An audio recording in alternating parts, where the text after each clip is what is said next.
All right, so welcome everyone. This is a 6-session webinar on vicarious resilience. My name is Kayla Breelove Carter, and I'm joined by my colleague, Ashlee Hollinger. I am a counseling therapist, as well as a clinical traumatologist and clinical supervisor. And my name is Ashlee Hollinger. I am a counseling therapist, and I'm also an art therapist. So we're both part of Breelove Counselling.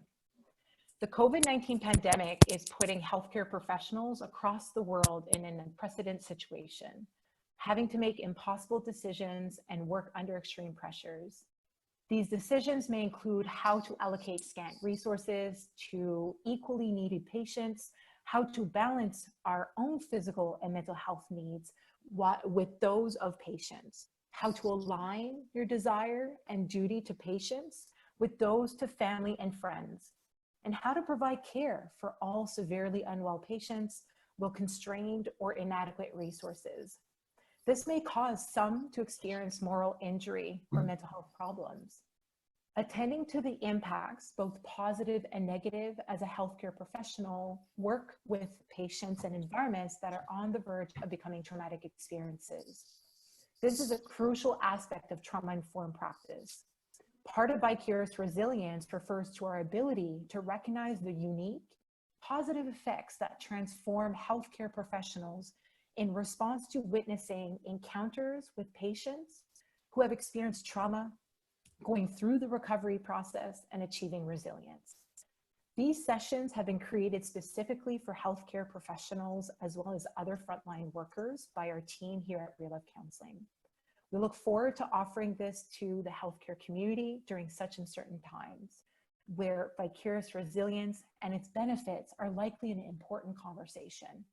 So before we start, we'd like to start by providing some background on what we do here at Breelove Counselling.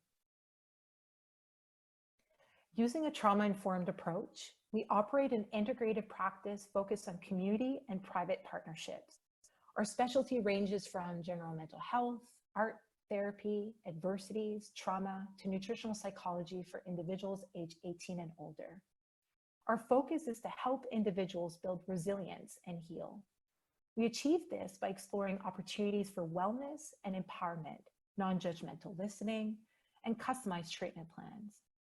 Our focus is also a central part of our commitment to working with first responders, including healthcare workers, in bringing an awareness and practice of vicarious resilience to help manage vicarious trauma and building trauma-informed organizations. Breelove Counselling contributes to the efforts of a resilient community. Since 2012, we focus on services that support and empower wellness, awareness, and resilience. Our community contribution is through our practicum placement program, the community counseling program, in partnership with the Canadian Mental Health Association of New Brunswick Moncton office. This program offers free counseling therapy for those in need, including our counseling clinic, to which we've made available by video, telephone, and messaging during this pandemic.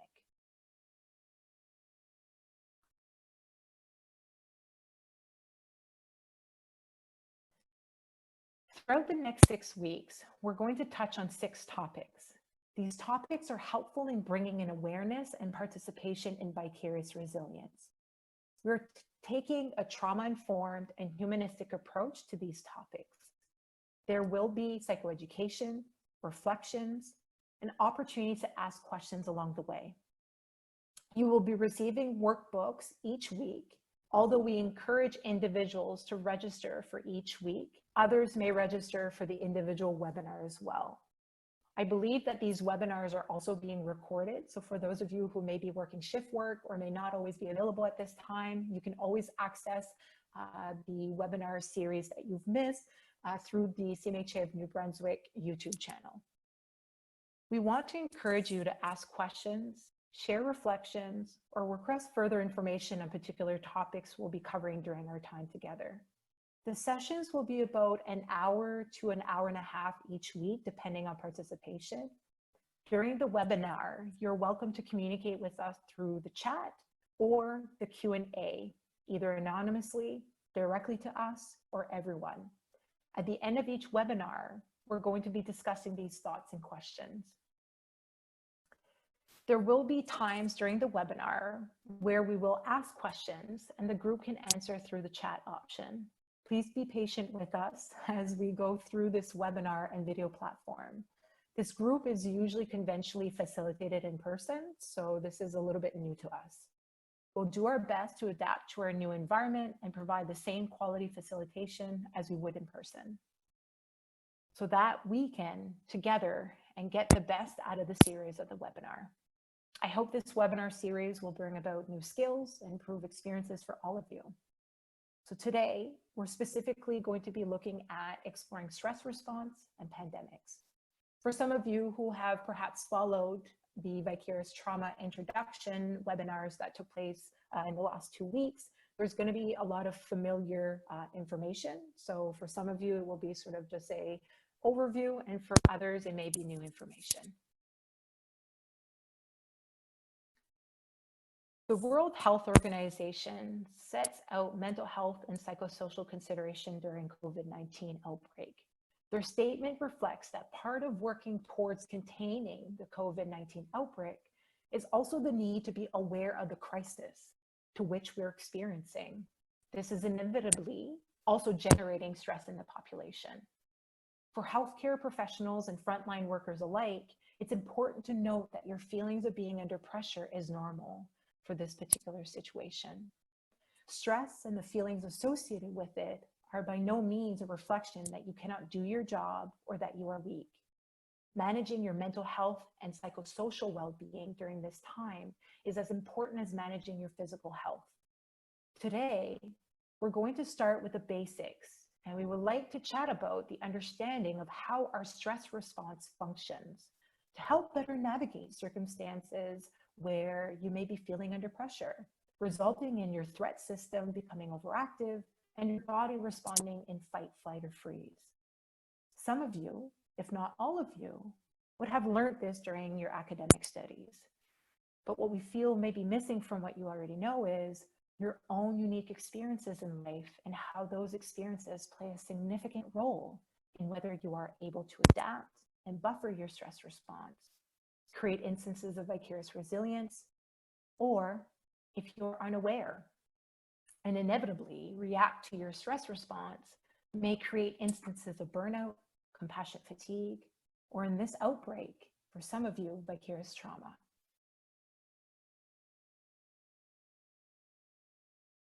What happens in early childhood can matter for a lifetime.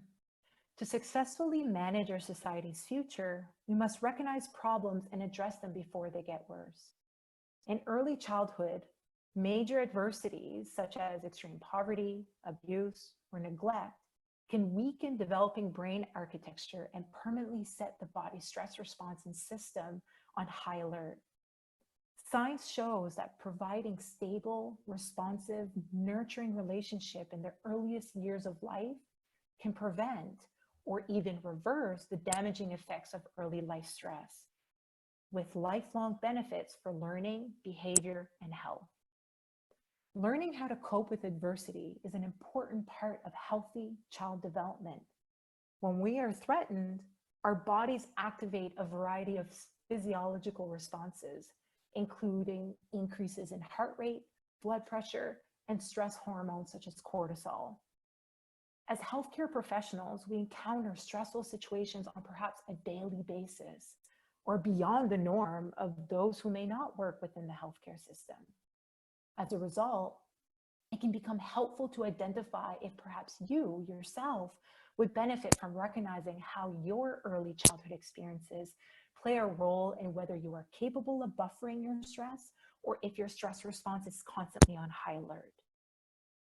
Before we go through the adverse childhood experience screening, and some of you may have already gone through it during our Vicarious Trauma workshop, I think it's helpful to know what ACEs is.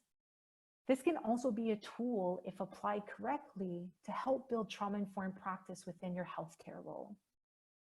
Over the past several decades, emerging research has revealed early adversity as a major threat to health and well-being across the life course.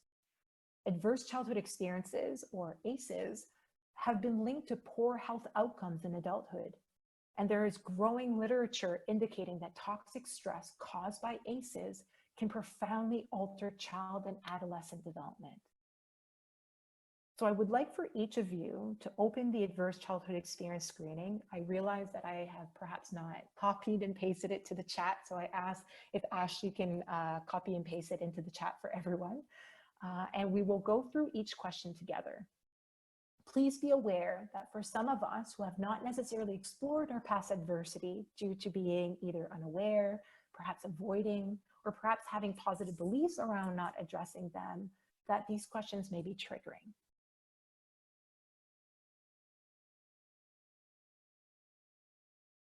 So let's begin. So these questions are specifically in terms of reflecting at any point since you were born and before the age of 18. This does not exclude that perhaps some adversities or traumatic experiences may have occurred after the age of 18, but this is specifically in terms of better understanding how perhaps our brain architecture could have developed in a way that we would have dysregulations in our stress response, that even as healthcare professionals and having built the tolerance or perhaps even the resiliency of addressing certain stress responses, that oftentimes our own childhood experiences can act as a risk factor versus of a protective factor. So ask yourself whether a yes or no by check marking. At any point since you were born and before the age of 18, your parents or guardians were separated or divorced. You lived with a household member who served time in jail or prison. You lived with a household member who was depressed, mentally ill, or attempted suicide. You saw or heard household members hurt or threaten to hurt each other, whether that is through silent response, perhaps passive-aggressive behavior, or blatantly out communicating or being verbally abusive. A household member swore at, insulted, humiliated, or put you down in a way that scared you. Someone touched your body parts or asked you to touch their private parts in a sexual way that was unwanted. Or made you feel uncomfortable. More than once, you went without food, clothing, a place to live, or had no one to protect you. Someone pushed, grabbed, slapped, or threw something at you, or you were hit so hard that you were injured or had marks. You lived with someone who had a problem with drinking or using drugs. You often felt unsupported, unloved, and or unprotected. So right at the bottom, it says mark the total number of section 1. So tally up the amount of statements that you felt you've experienced to give that tally. And then lastly, section 2. At any point since you were born and before the age of 18, you have been in foster care. You have experienced harassment or bullying at school. You have lived with a parent or guardian who died. You have been separated from your primary caregiver through deportation or immigration. You've had serious medical procedures or life-threatening illnesses, whether real or perceived. As a child, if you feared for your life as a result of a medical procedure or an illness, that would be inclusive to that statement. You have often seen or heard violence in the neighborhood or in your school neighborhood. You have been detained, arrested, or incarcerated. You have often been treated badly because of race, sexual orientation, place of birth, disability, or religion. And lastly, you have experienced verbal or physical abuse or threats from a romantic partner. So if you want to tally up again those 9 statements and mark the ones that are the total amount for yourself.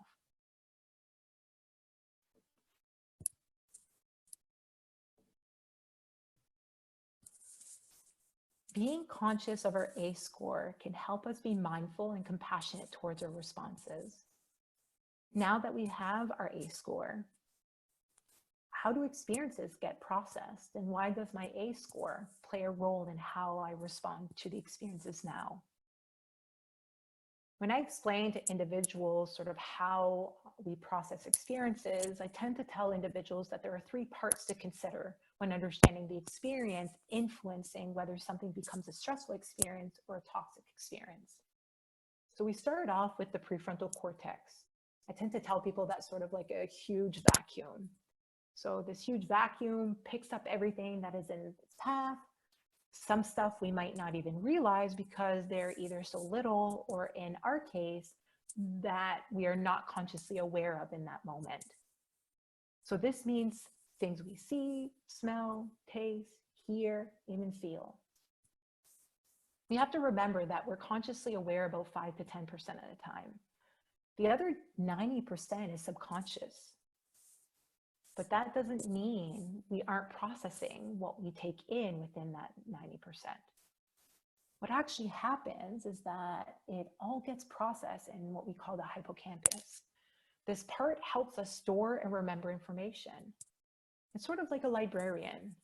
The experiences are like books, and the librarian sorts and puts away those books. When we put those books away, they sit on, like, let's say a bookcase. The back of that bookcase is like a big button, and it sends the message to what we call our amygdala. The amygdala is like a conductor of an orchestra. It's the part of the brain which communicates to the rest of your body how to respond to the information. Some information gets processed and stored pretty well. Others may end up overwhelming the librarian, such as adverse childhood experiences or other forms of trauma or adversities, and is unable to be stored. In that case, the book is kept on the librarian's desk, and the librarian has no other choice than to press the panic button under the table. This alerts the amygdala as a threat, and our conductor sets off the flight, fight, and freeze alarm. When we experience early childhood experiences that are adverse in nature, it can turn into those books on the librarian's desk.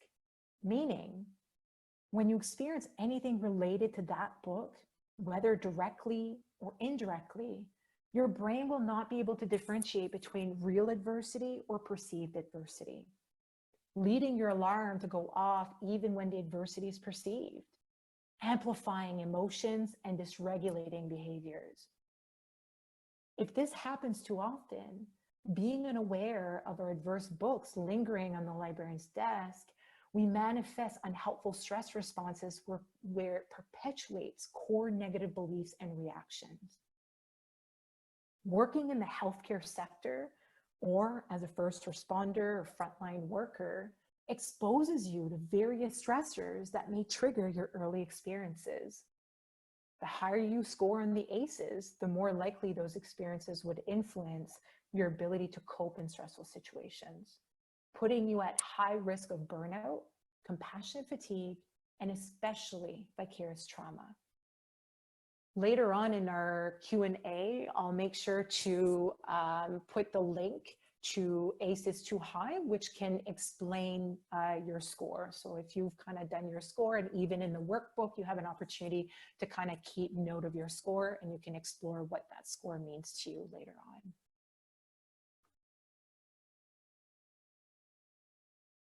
It's important to distinguish among 3 kinds of responses to stress as part of your vicarious resilience toolkit: positive, tolerable, and toxic. As described on this slide, these 3 terms refer to the stress response system that affects on the body, not to the stressful event or experience itself. So you have positive stress response, which is a normal essential part of healthy development. It's characterized by brief increase in heart rate and mild elevations in hormone levels. Then there's tolerable stress response. This activates the body's alert systems to a greater degree as a result of more severe, longer lasting difficulties, such as the loss of a loved one, a natural disaster, or a frightening injury. Toxic stress response can really occur when a person experiences strong, frequent, and/or prolonged adversity, such as physical or emotional abuse, chronic neglect, substance abuse or mental illness, exposure to violence, and/or the accumulated burden of family economic hardship, without adequate healthy support. This kind of prolonged activation of the stress response system can disrupt the development of brain architecture and other organ systems, and increases the risk of stress-related diseases as well as cognitive impairments.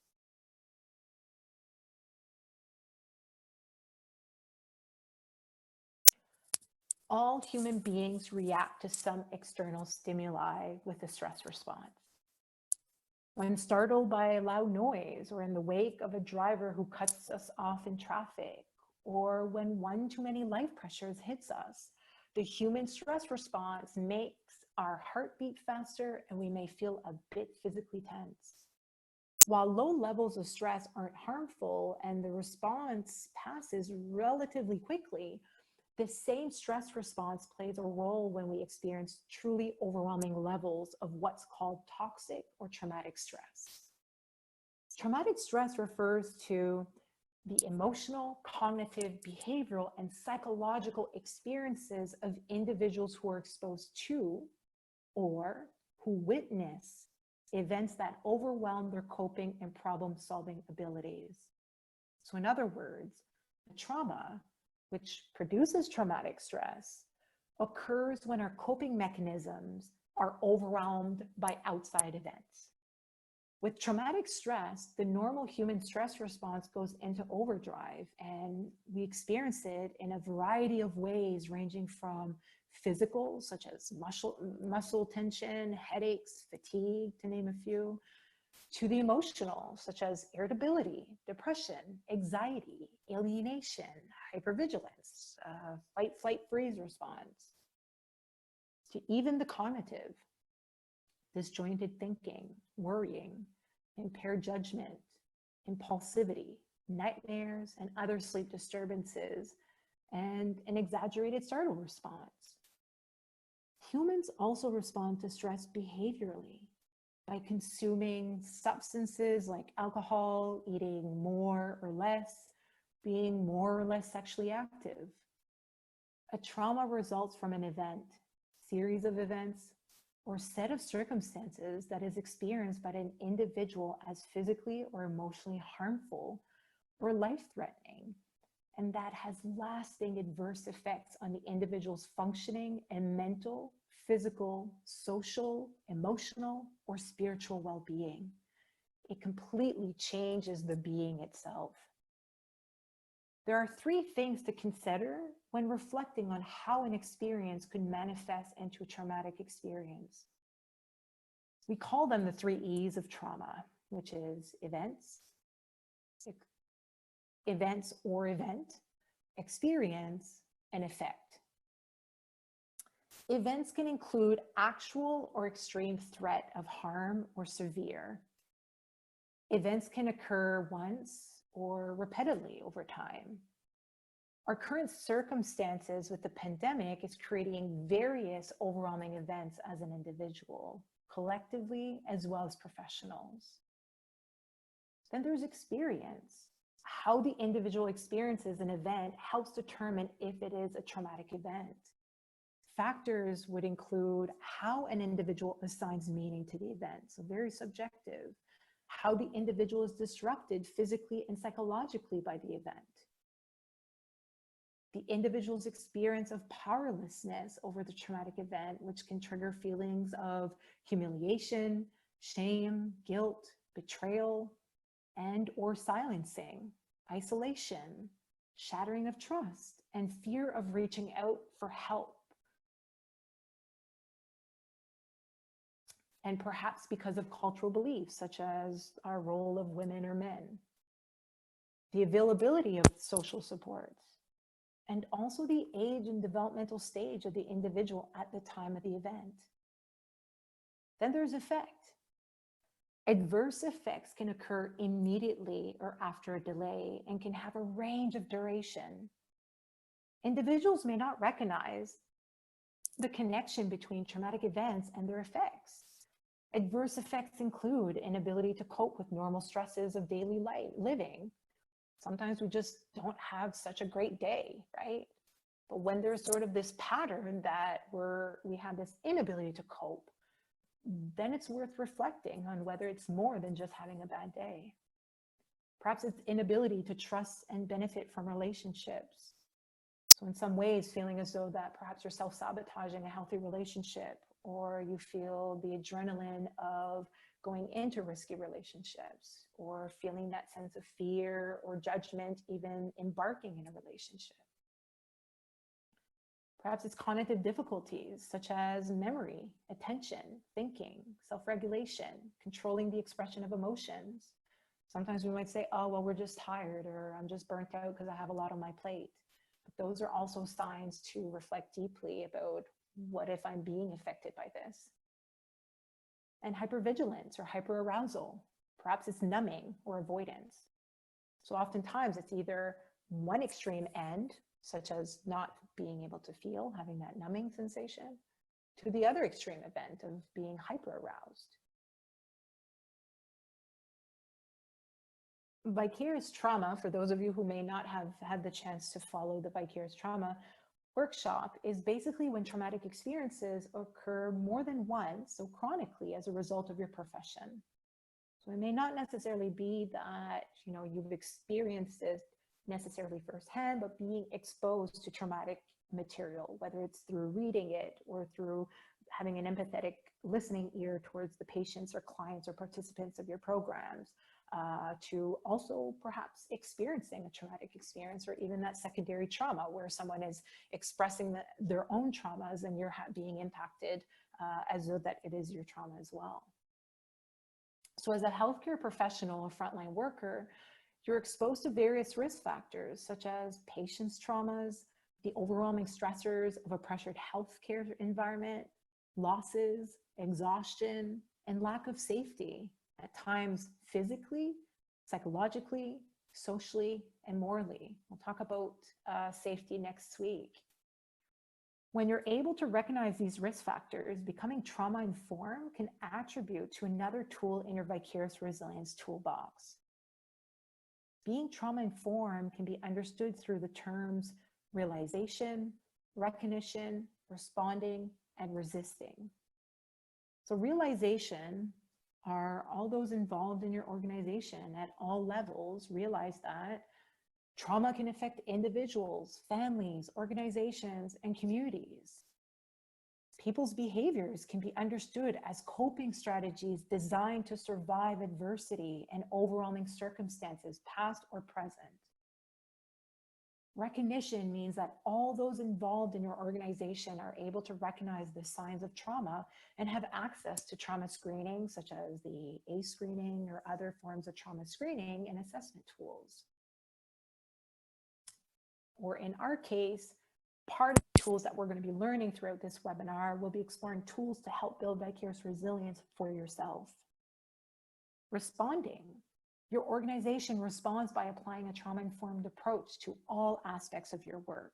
Specifically, everyone on staff in every role has changed their behavior, their language, and policies to take into consideration the experiences of trauma among patients, their families, and staff.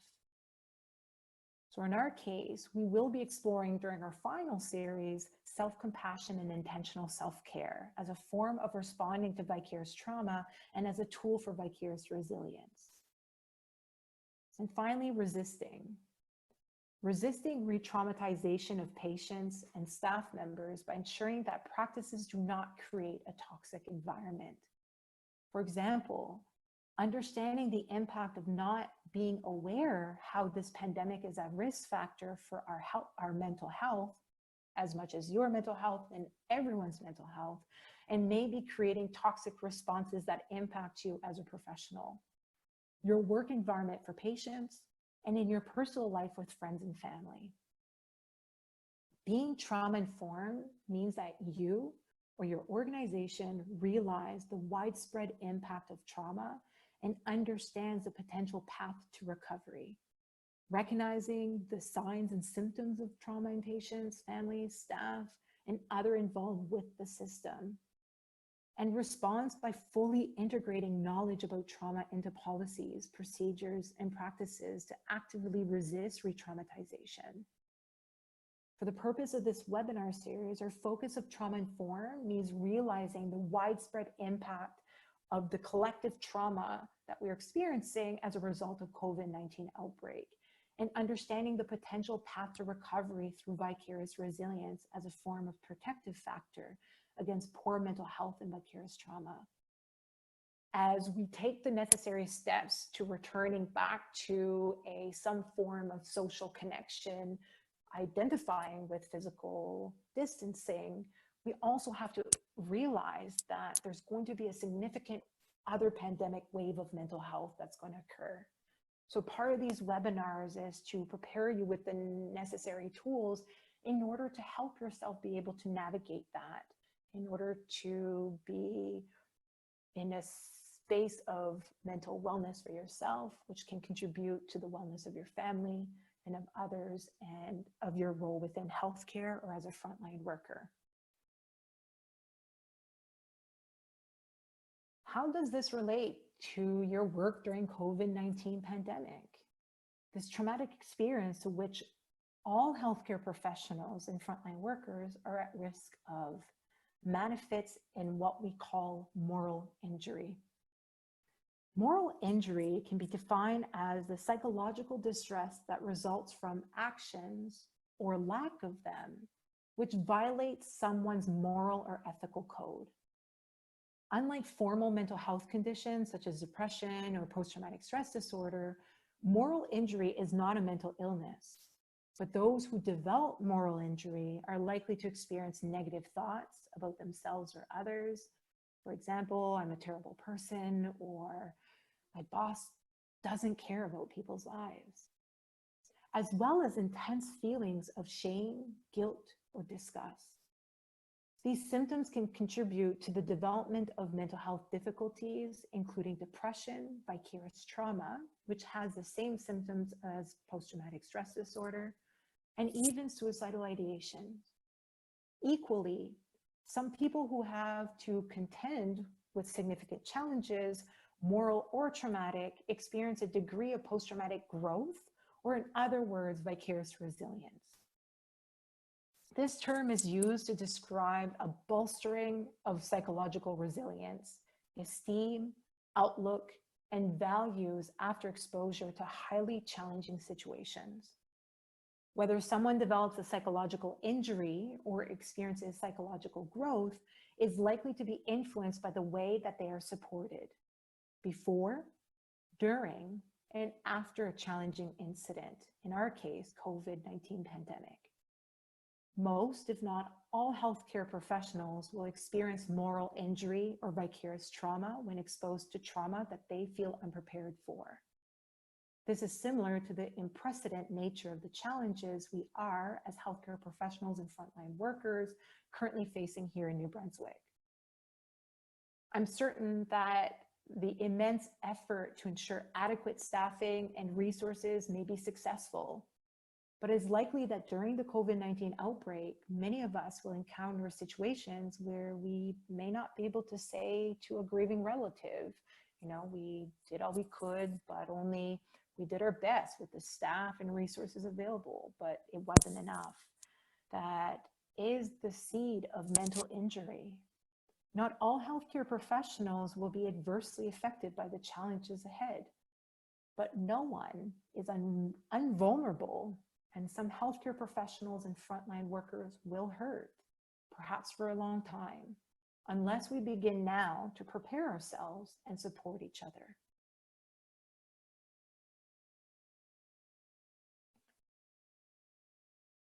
Under conditions of chronic stress, something goes wrong as the body attempts to cope with this massive overload of responses. The effectiveness of the response diminishes, and the body becomes desensitized to some of the effects of the neurohormones or hypersensitive to others.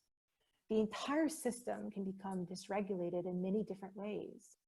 This results in a set of highly dysfunctional and at times maladaptive brain activities. The person experiences this as a state of chronic hyperarousal. Essentially, the baseline level of arousal for the person has changed, and they cannot control their own response to stimuli. We all have our volume control over our level of arousal.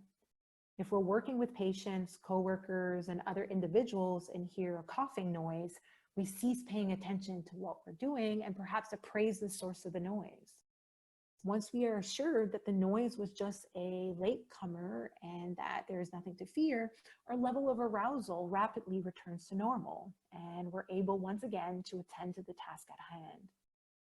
Our reaction is quite different if we hear a sound, turn our heads, and see a man within our safety zone while we're not wearing any protective gear to defend against being infected.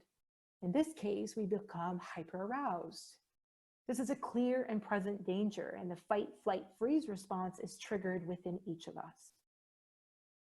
People who have been severely or repeatedly traumatized may lose their capacity to modulate their levels of arousal.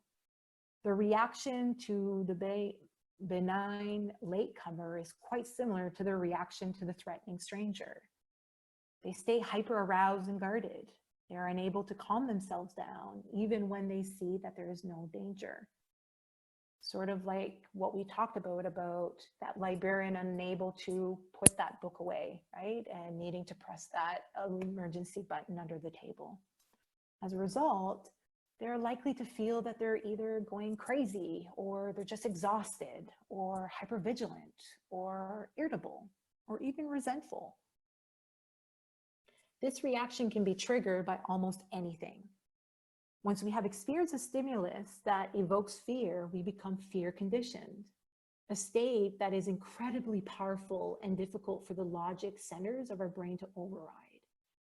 Because of the vast associational network of our brains, we can pair fear with virtually anything.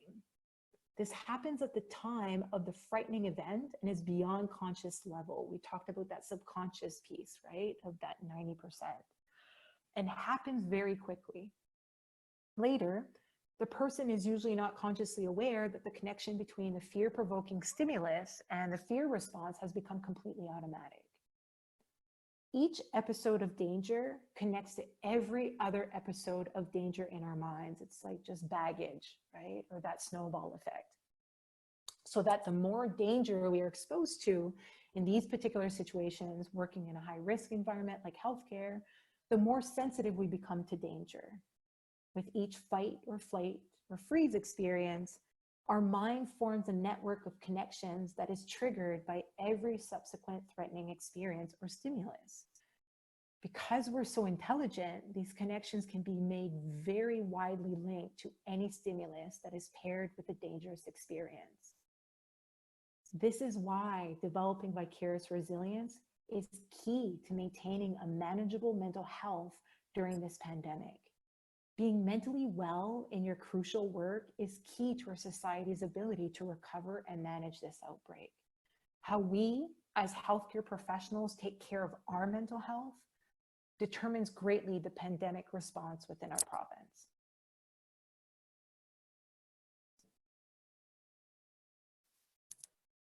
Several potential mechanisms can help mitigate the unhelpful moral effects of the current situation.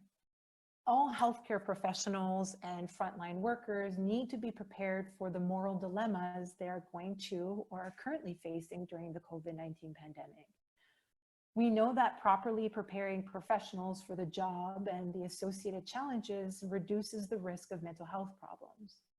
A great part of these webinar series is to help provide you with better awareness and the tools so that you can participate and practice vicarious resilience.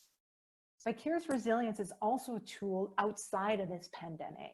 Vicarious resilience should be an opportunity for all healthcare professionals, all frontline workers, first responders, anyone that deals with the vulnerable public or that deals with individuals can really benefit from vicarious resilience regardless of their circumstances. We also want to offer you a space where you can collectively try and make sense of the morally challenging decisions being made. We want you to have a safe route to discuss the emotional and social challenges of caring for patients and explore whether avoidance is part of the symptoms you experience as a result of this situation. Avoidance is a core symptom of trauma. If talking about it as a group is too overwhelming, we really want you to know that you can reach out individually through CMHA of New Brunswick, and they'll connect you to our free counseling clinic. If you can benefit from further therapy, we can make the required referrals for you to continue seeking counseling through the program from a licensed mental health professional. As we wrap up this part of the webinar, we welcome you to stick around for a group discussion on your takeaway from your learnings today. Any questions you may have about what we shared and comments of subjects you may like to see us cover in the next webinars to come. Next week, we're going to dive in right into reflections and development of creating a sense of safety as it relates to your mental health and developing vicarious resilience as a healthcare professional.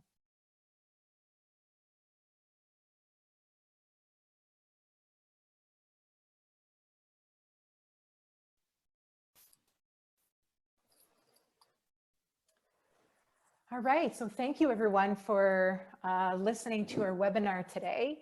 As I mentioned, now it's your opportunity. If you have any questions, you can ask the questions individually through the chat or through the Q&A. It can be anonymous or it can be non-anonymous.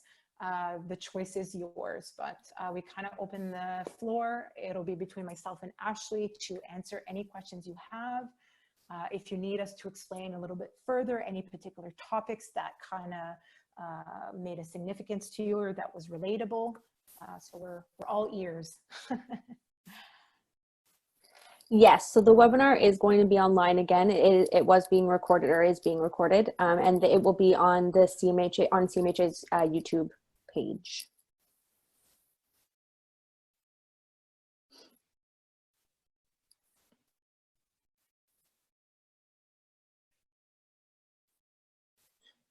You're welcome, Courtney. Hopefully you're going to be able to join us. It's going to be a sense of safety, and then we're going to be explaining more. Yeah. Excellent. I'm glad that it was very informative, Sherry-Ann.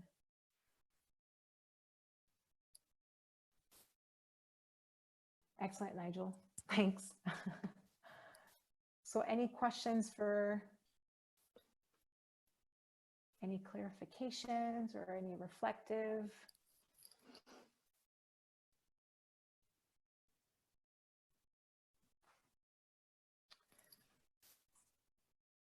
Right, so here we have in the beginning of the pandemic, I had high energy. Now that is weaning suggestions on dealing with this fatigue. So when you're talking about high energy, I think something that's really important to recognize is this high energy coming from the certainty of being able to play significant contribution to the pandemic, or perhaps it could also be a stress response. Oftentimes what we call sort of the window of tolerance, that if we are dysregulated, sometimes we can create this adrenaline-like high energy. And near sort of the end, when things are starting to have the conversations around returning back and changing policies and procedures, or even just having hit sort of a plateau, we can really create this situation where we are very much fatigued. So it's almost this exhaustion. So I guess that's a really good, question that you're asking. Part of the webinar near the end, we're going to be talking about self-compassion and self-care. And there's going to be a lot of different tools and skills that are going to be helpful to finding ways, how can I buffer and navigate through the inevitability of these symptoms that I may be experiencing. But for sure, like when we're thinking about fatigue and caring for ourselves, just as a little tidbit, it's about looking at what is helpful for me in that moment. Is intentional comfort or intentional self-care something that I need? So it's really important to really know the difference between the two. I don't want to share too much because then it'll take away from our self-compassion workshop, but learning a little bit about what do I do on a regular basis or oftentimes to provide myself with comfort. What's really important here is recognizing what comfort means to you. If you see yourself that you're applying a lot of comfort behaviors or whatever that tend to isolate yourself, numb yourself, or avoid really dealing with the situation at hand, then comfort can become unhelpful for you. So it's always super important to be intentional about the actions or the behaviors you're doing. And if you're in those situations where there's extreme fatigue, it's about listening to your body as well, of asking yourself, you know, what am I doing, and why am I doing this? And what is perhaps my body's way of communicating to me? And you're going to be exploring that in the sense of safety as well as the sense of emotions. So next week and the week after. But that's sort of a little tidbit. I hope that was helpful. I know I didn't give exact things. I don't want to take away from week 6.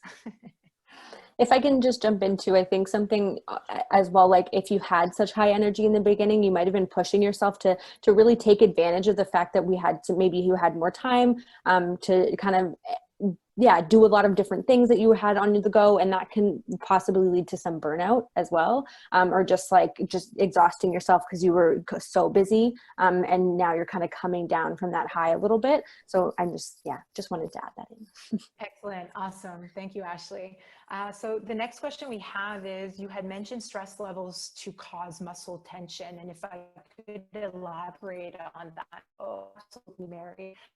So basically what I meant by that is that when our bodies are in a level of stress level to which our brains may articulate that understanding as it being a threat, that can produce sort of that either our drive system or a threat system. So our drive system tends to motivate us to want to do more. So I guess going back to the anonymous question, perhaps your drive system was activated, but then it became on overdrive.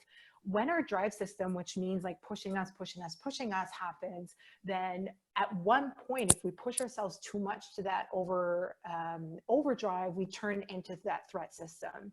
The threat system is something that's biologically embedded in all of us as human beings, as mammals, birds, or beings in general. So when we go into that threat system, that then tells us that our stress level is on borderline of being toxic. So our brain then, usually, you know, we have two sides of our brain. When we're in that threat system, part of our brain shuts off, and it's that part of the survival, or the reptilian part, or, you know, the most primitive set of our brains. When that happens, it can cause tension in our muscles, in the sense that because we are stressed, we are not being intentional about where we're applying, you know, the pressure, or how our system, or our muscle system, or our limbic system is functioning. So a lot of certain systems become malfunction because you're in that fight, flight, or freeze aspect. So that basically means that your brain is not going to be sophisticated enough to send the appropriate messages or neural messages to the rest of your body to say, function this way, function that way, and all that stuff. When you tense your muscles, oftentimes it can be because you are preparing yourself almost like for impact, or for fighting, or for flight. So if that happens on a regular basis, so let's say you're in a work environment where your stress level is like tolerable, which is for most healthcare professionals, including therapists, it's probably at that line of that tolerable stress in between. That means that if that's happening on a regular basis and we're not intentional or aware of it, then it would make a lot of sense that at one point it almost becomes this automatic, that you have this muscle tension. Oftentimes we hear individuals having symptoms like TMJ, so because their jaws are clenched all the time. I've even noticed at one point my hand is in a fist, and I just look and I'm like, whoa, like relax. Or like shoulders being up here. Yeah, absolutely, or the shoulders being up there. So that's just in some ways an automatic response. But most importantly, because at one point you are teetering on sort of that overdrive of either the drive system or a threat system. I don't know, Ashlee, if you wanted to add anything to that or not. But. No, I don't think so. I think you covered Okay. the gist of it. Cool, thanks. So very good questions. Any other questions? Yeah. So I think it's really important to note that, you know, our experiences and the way that our brains function is an integrative part of how the rest of our bodies can function. Our brains are sort of that central aspect of where the messages are being sent to the rest of our bodies. So knowing that 5 to 10% is actually conscious, like this conversation right now, versus an entire other 90% that's floating, you know, in your subconscious and unconscious, plays a significant factor. Oftentimes we might think like, there's nothing in my surrounding right now that is causing that stress or my feelings of irritability. But oftentimes it's because we're being distracted, right? And we're not necessarily listening to our bodies, but versus we are reacting to our bodies. And part of this webinar is about learning different tools in order to be able to respond in a way that can become helpful for all of us.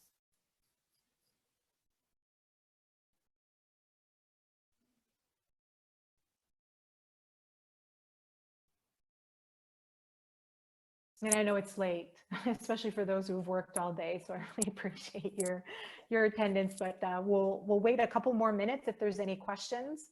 I will also put in, and if Ashlee can do the same, I'm just putting in my email here, and Ashlee will do the same. So if there's any questions, I noticed some interest about art therapy, which is fantastic. Art therapy can definitely be a different source as well in terms of that therapeutic process. I know at least with our clients and just in general, when individuals do deal with trauma, we have to realize that it's in that sort of the middle part of our brain. So oftentimes that's that nonverbal aspect of our brain. So art therapy really allows to tap in, at least I'm sure Ashlee can elaborate on that, but tap into those types of senses that is nonverbal. And almost like, yeah, primitive in the sense. So it can really tap into that deep root. Yeah.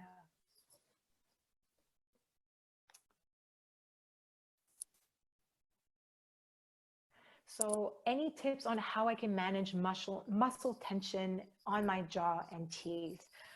So that's a really good question. Ashlee can jump in. Well, if you want to jump in now, and then I can add on. But if not, I can jump in on this question.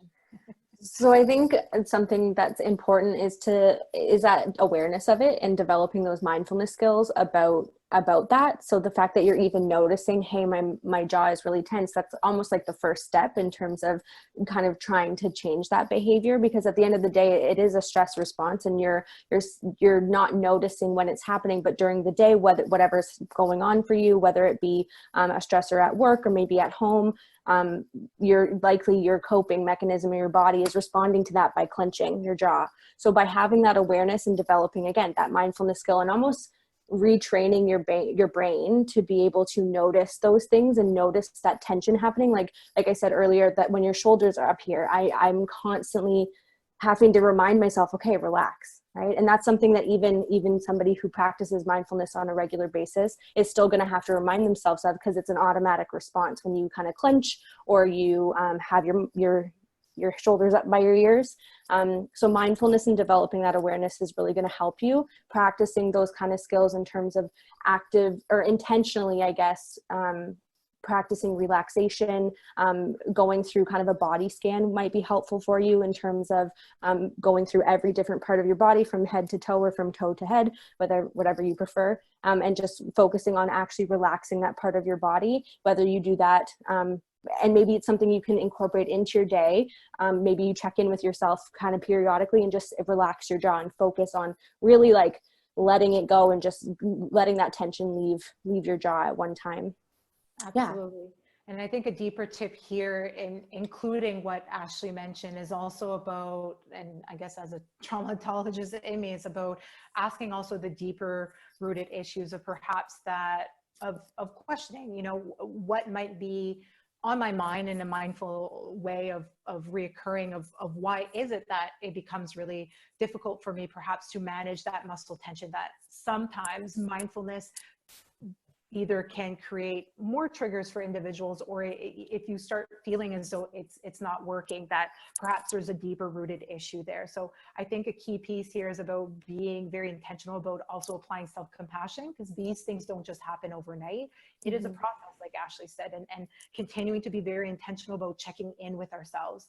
What I find really helpful is about seeing your day as different spaces, right? So the space from waking up to, if you have kids, of waking your kids up, preparing food, going into the car, getting to your appointments, seeing a client, and et cetera. So it can also be a greater part of being able to set an intentional routine with yourself. You're continuously practicing checking in with yourself. So not necessarily just in terms of muscle tension, but because usually muscle tension and jaw, on your jaw and teeth, is what we call somatic symptoms. So those are physical symptoms. Oftentimes with mental health, that is the acute stage of a mental health concern that we have. So oftentimes there are flags or signs that lead up to that. So I think that more that you practice mindfulness, more that you get engaged in participating and practicing self-compassion, and perhaps even, I guess I'm biased here, but it doesn't hurt have a maintenance therapy, right? Having therapeutic sessions and stuff like that, to really exploring how you can really tap into being that authentic self and to the best of your ability. But once you kind of can have a better understanding of, you know, what is my body communicating to me? If I'm at the point that I have that muscle tension and I do have in my jaws and teeth, am I able to observe any other patterns that may lead to that? So that perhaps at that point, through that mindfulness, you can really develop the skills to either buffer leading up to that intense muscle tension after time, or even just completely like preventing it because you're catching it so early on. So Ashlee definitely has some really good practical tips in the sense of those are the things that can be helpful in a day-to-day, and then sort of other opportunities to go even deeper. So at the end of the day, everything's connected, right? So if there's somatic symptoms, that means that at one point it's sort of like your body, like just being more loud of like, are you hearing me? Mm-hmm. Yeah.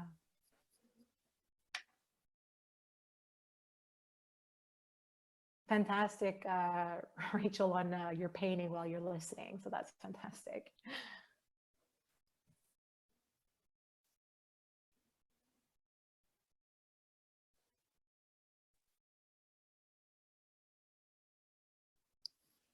So any other questions, any other comments about a particular slide or a particular comment that we made? We'll be wrapping up because I realize that everybody's had a long day regardless of what your role is.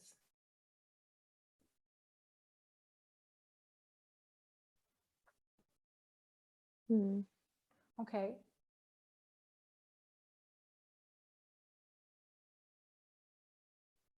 So was it that is up to the max? Okay. Oh, in terms of Yeah. like technology.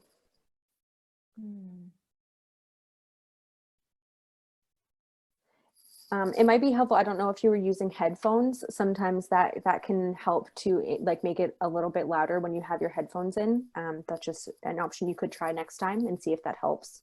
Absolutely. And oftentimes, even though that we have high-speed internet, it can be helpful at times to be directly plugged in, just in case. I don't know where everybody is, but where I'm at, it was pretty rainy and windy. So I just made sure that I was literally like connected just in case. But hopefully if you do join us next week, that the sound will be better. Yeah. Or improved. Yeah.